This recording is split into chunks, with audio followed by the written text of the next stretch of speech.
Movie में हमें दिखाया जाता है ईयर 2120। इंसानों ने 3 तरीके निकाल लिए हैं इमोर्टल रहने के, यानी हमेशा जिंदा रहने के। पहला तरीका है साइबरनेटिकली इनहेंस किए गए इंसान, जिन्हें साइबॉर्ग्स का नाम दिया गया है। दूसरा तरीका है आर्टिफिशियली इंटेलिजेंट बीइंग्स, जिन्हें सिंस कहा जाता है। और तीसरे है सिंथेटिक बीइंग्स, जिनमें थोड़ी बहुत इंसानों जैसी कॉन्शियसनेस भी है, लेकिन साथ ही साथ वो सिंथेटिक भी हैं, तो उन्हें हाइब्रिड्स का नाम दिया गया है, यानी मिली जुली स्पीशीज।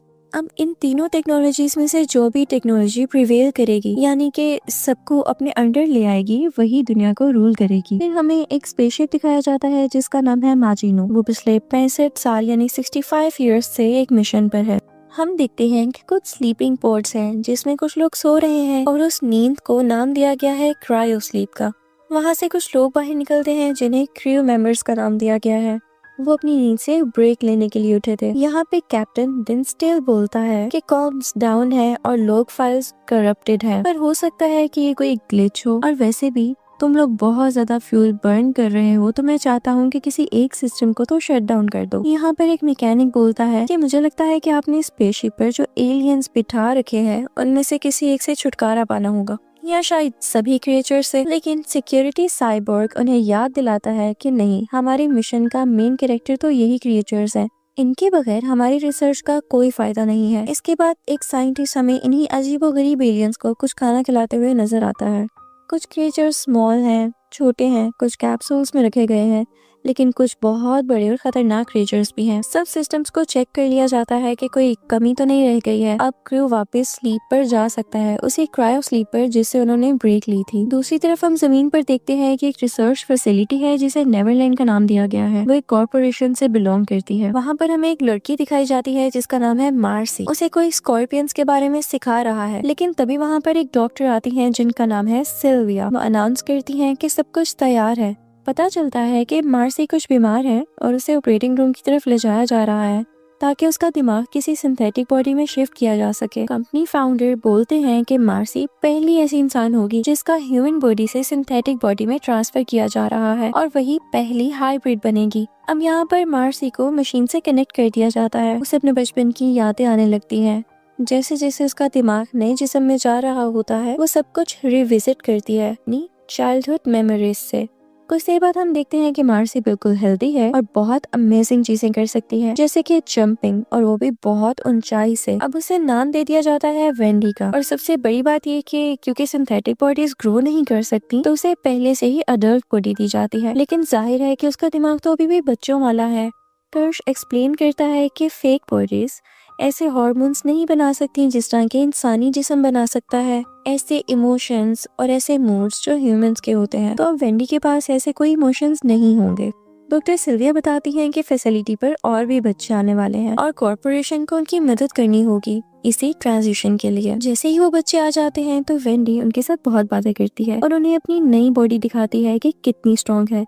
वो बच्चों को अपने आर्म्स पर हैंग भी करती है, यानी लटकाती भी है। एक एक करके सब बच्चों को उनकी नई बॉडीज मिल जाती हैं और वो अपनी बीमारी के बारे में भूल ही जाते हैं, जैसे कभी उन्हें कोई बीमारी थी ही नहीं। उन सब बच्चों को नाम दिया जाता है लॉस्ट बॉयज का। उधर माजिनो स्पेसशिप पर हम बहुत ही अजीबोगरीब क्रिएचर देखते हैं जो कि शिप में भाग रही होती है। हर तरफ केओस यानी अफरा तफरी होती है, और एज यूजुअल जो क्रिएचर्स तबाही करते हैं वो भी। शिव चिल्लाने लगता है और वहाँ पर अलार्म बजने लगता है। मोरो कंप्यूटर रूम में छुप जाता है और शिप के एआई से बात करने लगता है। बताता है कि सबके सब सैंपल्स अब जा चुके हैं, हम उनको खो चुके हैं। तभी वहाँ पर अचानक से सेवरी भी आ जाती है जो कि दरवाजा जोर जोर से बजाने लगती है, लेकिन इसकी बजाय कि मोरो दरवाजा खोलता, वो अपने आर्म को एक ब्लो टॉर्च में बदल लेता है और दरवाजे को सील शट कर देता है। और अचानक से वहाँ पर एक क्रिएचर आ जाती है जो कि जेवेरी को अटैक करके मार देती है।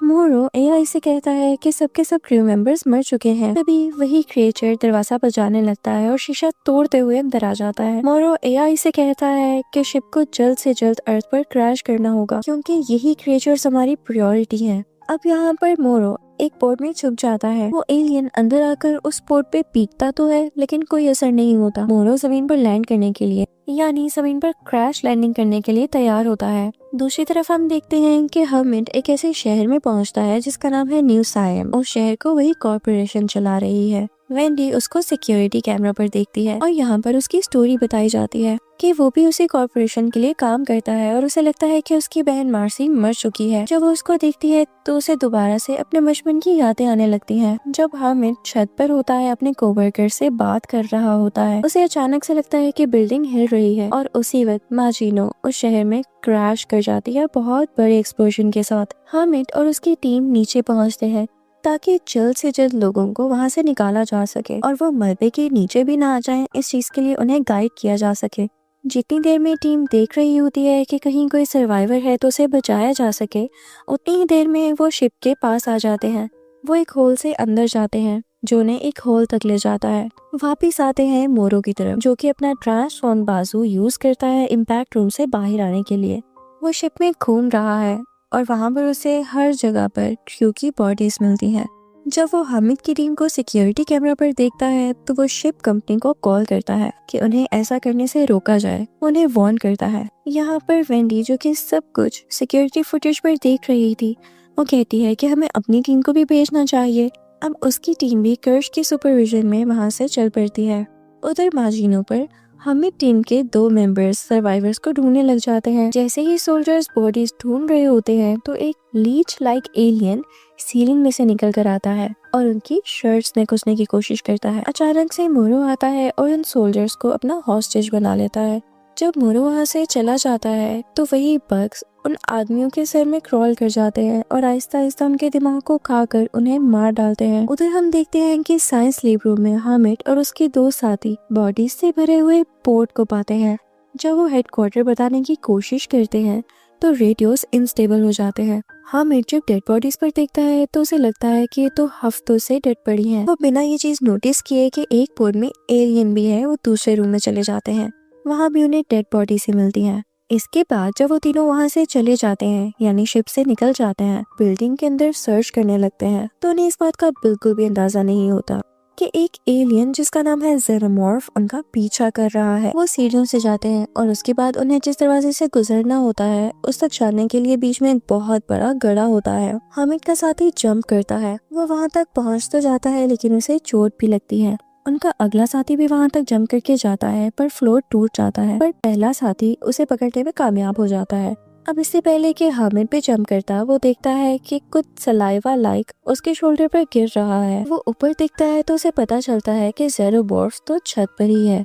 हामिद अपनी जान बचाता हुआ वहाँ से भागता है और रेडियो पर कांटेक्ट करने की कोशिश करता है। यहाँ पर हमें एक फ्लैशबैक दिखाया जाता है जिसपे पता चलता है कि हामिद ने अपने कॉन्ट्रैक्ट की टर्मिनेशन के लिए कहा था क्योंकि उसे मेडिकल स्कूल जाना था, लेकिन उसे टर्मिनेशन नहीं दी गई, तो अब उसे 7 महीने और काम करना है। अब वेंडी ये सब कुछ कैमरा में देख रही होती है और जब कर्श की टीम वहाँ पर पहुँचती है तो वेंडी को एक बहुत अजीबोगरीब साउंड सुनाई देती है जो कि और किसी को नहीं सुनाई देती। जब वो सिक्योरिटी कैमरा को हैक करती है तो उसे पता चलता है कि उसका भाई एलिवेटर में अब तक फंसा हुआ है, तो वो भागकर बिल्डिंग में जाती है।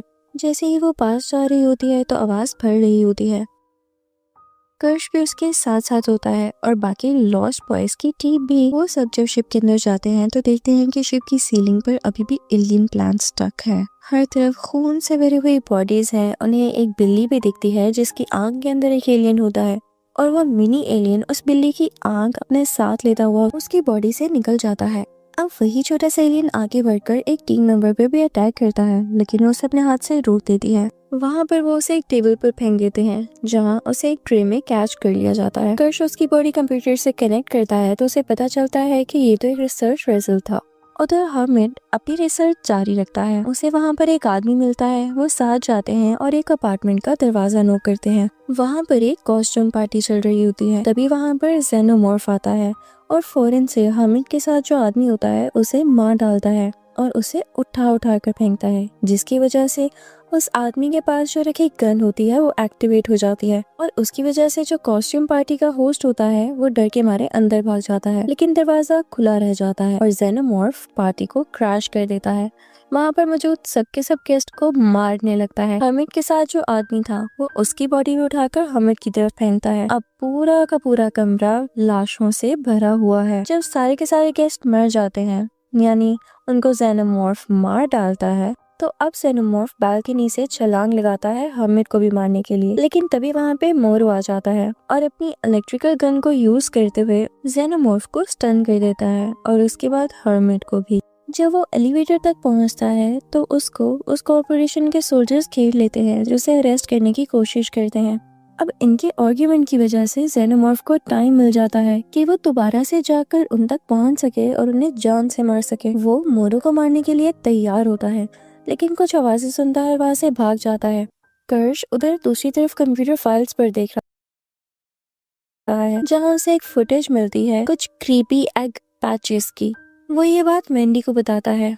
वो ये भी चीज पढ़ता है कि अभी कुछ 5 अनडिस्कवर्ड स्पीशीज, यानी कुछ ऐसी स्पीशीज जिनका कुछ पता लग नहीं सका, वो भी आ रही हैं। कैवलियर उनसे कांटेक्ट करता है और उनसे कहता है कि सबकी सब जिंदा स्पीशीज को वहां पर भेजो। जब हर्मिट जागता है तो वो इर्द गिर्द देखने लगता है। वो काफी एक्सपेंसिव अपार्टमेंट लग रहा होता है। उसे एक ऐसी फुटबॉल भी मिलती है जिस पर साइन हुए होते हैं। उसे अपने बचपन की याद आने लगती है और उस लम्हे उसे वेंडी ढूंढ निकालती है। आहिस्ता से वो उन्हें अपने साथ आने के लिए कहती है। वो तीनों एलिवेटर की तरफ भर जाते हैं और उन्हें ये मालूम नहीं होता कि शाफ्ट में कोई और भी मौजूद है। जैसे कि वो कॉरिडोर की तरफ जा रहे होते हैं, वेंडी हर्मिट को बताती है कि वो असल में कौन है। हर्मिट को उसकी बात पे यकीन नहीं आता और उससे वो बचपन के सवाल पूछने लगता है, ये जानने के लिए कि क्या वो वाकई सच बोल रही है। जब वो सारी बातों का जवाब दे देती है तो हर्मिट रोने लग जाता है और उसे गले से लगा लेता है। उसके बाद इन तीनों को एक एग पैच मिलता है। वेंडी को अजीबोगरीब आवाजें आने लगती हैं। एक अंडा आहिस्ता से मूव कर रहा होता है। जेनोमॉर्फ भी अचानक उस कमरे में आ जाता है और हर्मिट को अपने साथ ले जाता है। वेंडी उनके पीछे भागने लगती है। हर्मिट अभी शिपिंग कंटेनर में होता है। जेनोमॉर्फ वहां पर आता है और उन पर ग्राउल करता है। वेंडी और हर्मिट को उसके चलने की आवाजें आती हैं जो कि कंटेनर के ऊपर की तरफ से आ रही थीं। वेंडी थोड़ा इंतजार करती है और सही मौका देखते हुए सीलिंग को स्टैब करने लगती है ताकि वो उसको नुकसान पहुंचा सके। उसका खून बहने लगता है और उसका खून इस कदर एसिडिक था कि सीलिंग में होल ही हो जाता है। उसके बाद जेनोमॉर्फ कंटेनर को पुश करता है। वो गिर जाता है। हर्मिट अब वेंडी को नहीं देख पा रहा था। जेनोमॉर्फ हर्मिट की तरफ बढ़ता है, लेकिन वेंडी उसे पीछे से हुक डालते हुए खींच लेती है।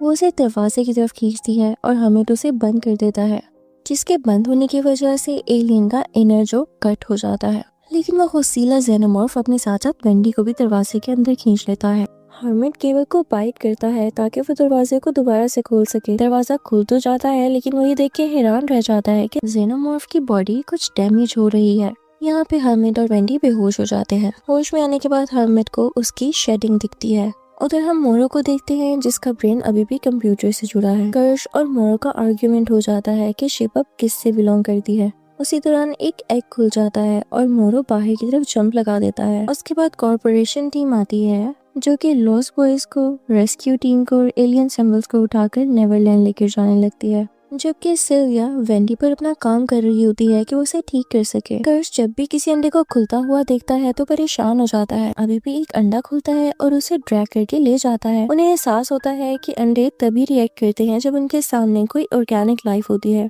सो कैवलियर कर्श को चार्ज ऑफ एलियन बना देता है। हम शाम को देखते हैं कि मोरो किसी न किसी तरह शहर में पहुंच चुका है। वो किसी रेंडम इंसान से उसका फोन छीन लेता है और कॉर्पोरेशन की सीईओ को कॉल करता है। वो उसे बताता है कि उसके पास डेटा तो है लेकिन क्रिएचर्स नहीं है, लेकिन वो प्लान कर रहा है उन्हें वापस लेके आने के लिए, क्योंकि वो पूरी जिंदगी इसी पर ही तो काम करता रहा है। यहाँ पर हमें ये भी पता चलता है कि मोरो की एक बेटी भी थी। दूसरी तरफ हम देखते हैं कि वेंडी को होश आ चुका है और अब वो कुछ बेहतर महसूस कर रही है, लेकिन उसे अजीबोगरीब आवाजें अब भी आ रही हैं, तो उनका पीछा करती है। उधर लैब में कर्श और 2 लॉस्ट बॉयज एक अंडे को काटते हैं। उन्हें उसमें से एक एलियन मिलता है जिसका नाम फेस हगर है और उसकी इतनी बुरी आवाज होती है कि वेंडी कोलैप्स कर जाती है।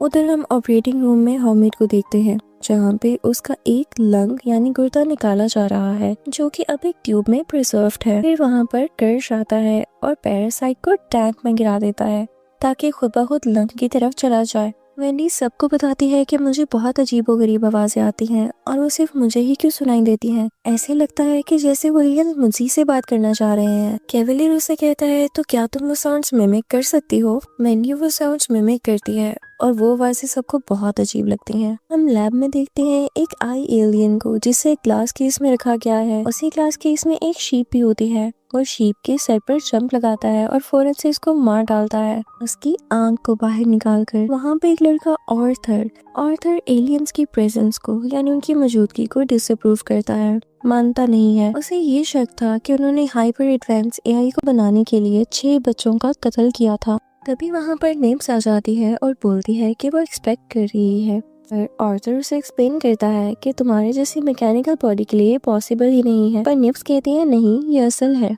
पर सिल्विया उसे समझाती है कि ऐसा पॉसिबल नहीं हो सकता। उधर कैवलियर वेंडी से कहता है कि वो हमें को घर भेज देगा, लेकिन इसके बदले में वेंडी को जेनोमॉर्फ रिसर्च में उनकी हेल्प करनी होगी क्योंकि उन्होंने वेंडी के भाई हर्मिट को यहाँ पे रहने दिया। बाद में हम देखते हैं कि वेंडी लैब में जाती है और उन्हीं अजीबोगरीब आवाज़ों को रिपीट करती है ताकि वो एलियन और हर्मिट के लंग से बात कर सके।